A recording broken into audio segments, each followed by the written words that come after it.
जब मैं करीबन 8 या 9 साल का था तो स्कूल में अपने फ्रेंड्स के साथ में पकड़म पकड़ाई खेल रहा था। भागते भागते मैं अपने स्कूल के स्टेज पे चढ़ गया। स्टेज पे गया और वहाँ से जा करके मैंने छलांग लगा दी।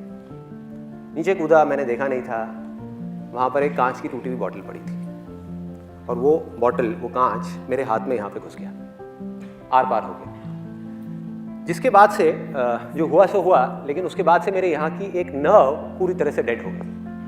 और एक वो दिन है, एक आज का दिन है, मेरी ये जो उंगली है ये मुड़ती नहीं है। आप में से भी शायद कुछ लोगों ने इस चीज़ को नोट करा होगा कि जो लेफ्ट हैंड की मेरी ये फिंगर है ये मुड़ती नहीं है। जैसे ये वाली हैंड की जो फिंगर है इसको मैं ऐसे ऐसे मोड़ सकता हूँ, इसको मैं ऐसे तो कर सकता हूँ, ऐसे नहीं मोड़ सकता।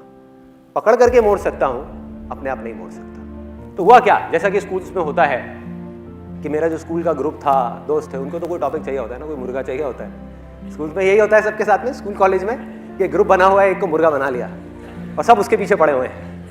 तो मेरे स्कूल का मुर्गा मैं था। मेरे स्कूल का जो ग्रुप था उसमें वो मुझे पकड़ते थे।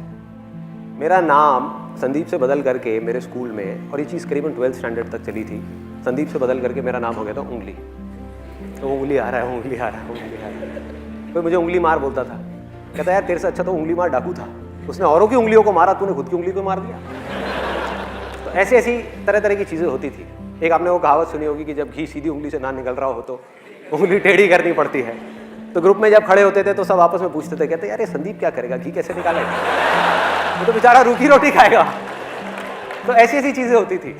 और भी कोई भी टॉपिक चल रहा होता था, कोई भी, मतलब किसी और टॉपिक के बारे में बात हो रही है और सबका हंसने का मन कर रहा है, तो वो घूम फिर के फिर मेरी उंगली पे आ जाते थे। तो उस टाइम पे क्या होता था, 12th स्टैंडर्ड तक मुझे बहुत गुस्सा आता था जब भी कोई मेरा इस तरीके से मजाक उड़ाता था।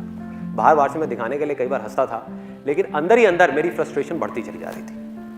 कई बार मेरी लड़ाई हो जाती थी उन लोगों से। वो मुझे एक बोलते थे, मैं उनको 4 बोलता था, और बातों बातों में बहस हो गई, कई बार हाथापाई भी हो गई, लड़ाई हो गई, गुस्सा बढ़ता जा रहा है। 12th स्टैंडर्ड पहुँचते पहुँचते मेरी जो फ्रस्ट्रेशन है वो 2 चीज़ों को लेकर के बढ़ गई।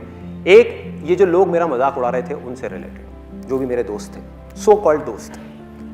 दूसरी मेरी फ्रस्ट्रेशन बढ़ गई भगवान से, कि आपने मेरे साथ में ऐसा क्यों किया, कि अगर उस दिन वो बॉटल वहाँ नहीं होती और मेरी उंगली यहाँ पे इस तरीके से नहीं हुई होती, क्योंकि बच्चे का दिमाग ऐसे ही होता है, तो मेरे को अंदर ही अंदर फ्रस्ट्रेशन हो गई कि यार काश मेरे साथ में ये नहीं हुआ होता, मेरी उंगली ठीक होती तो मेरा इतना मजाक नहीं उड़ता जितना अभी उड़ रहा है, मतलब हर बात पे मजाक। तो ये थी मेरी 12th स्टैंडर्ड तक की लाइफ। उसके बाद में मैं कॉलेज में गया और वहाँ पर मेरा एक दोस्त बना,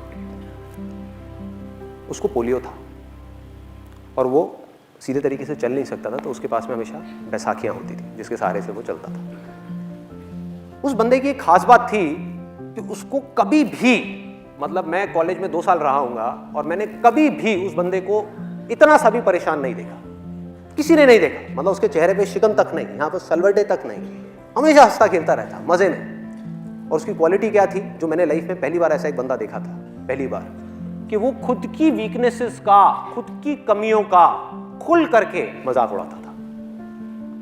और लोगों को जहां पर उसके ऊपर तरस आता था, उसको नहीं आता था अपने ऊपर तरस। वो अपना मजाक उड़ाता और सब हंसते और सब उसको प्यार करते।